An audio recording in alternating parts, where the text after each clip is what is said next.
Have you been called to a ministry, or perhaps you're a parent or a woman, a single mother, and dealing with children and you're being overwhelmed?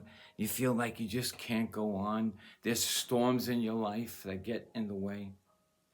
Perhaps you're doing some kind of other work and you feel God has called you to do this, but you can't do it. Do not give up. I teach young kids on the 6th grade, and there's one thing that repeats in some of the lessons I've been doing. Is God in control? Does God keep his promises? And the answer to both of those questions is definitely yes. He does keep his promises. Otherwise, why even believe that you're saved? We need to go on. There are storms that'll come, just like happened in the boat. And Jesus was there, and they were panicked, and he calmed the storm for them. Sometimes God subtly calms storms for us.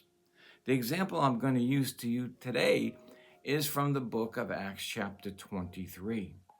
In Acts 23, the Lord comes to him in verse 11, and he says unto him in that particular verse that he would be testifying in Jerusalem so that he may also be bearing witness to Rome.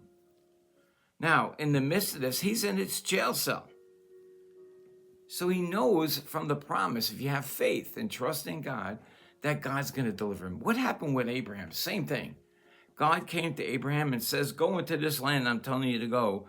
And when you get there, you're going to be a great nation. He knew and trusted God. He believed God, and he rewarded Abraham. And the same thing will happen with you and me as it does with Paul here in this particular situation. Because in that verse, he says to him, Paul, thou hast testified me in Jerusalem, so you're going to bear witness in Rome also. So the one thing he can be sure of is God's going to deliver him to Rome to give out the message of God. His ministry is not stopped, even though that next day or night, they are gathering to kill Paul when he leaves to go to this other town. But he knows Paul can trust God. And what happens, God reveals the plan to the people that needed to know that would protect Paul. And not only is Paul delivered to Rome, where he can give out the gospel, he's delivered under armed guard. You see, that's how we got to look at our lives. When we get bogged down, look for God to come and just tell you a little thing, and listen carefully to what he says, either through his word or through your heart. He's going to give you the indication that you're going to finish what he has started in you. And that's his promise. All you have to do is get up and go forward. I remember once in my life that I had an opportunity to do a great missionary work.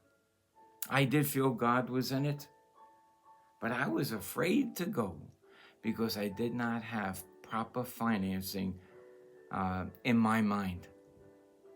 I did not have enough faith to trust God, and I perhaps lost out on that blessing. But I've learned from that in the midst of any storm or any difficulty, if God called you to do something, you can and will do it, because it's not you that's doing it, it's God. And God is blessed by your faith.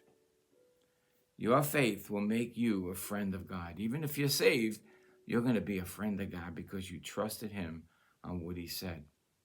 So next time you're in the midst of a storm, or if you're in one right now, just lift up your head. Double check with God. If it's his will and not your will, that's the key. Then just go forward in Christ, and he will deliver you. So until next time, may Jesus increase as we decrease.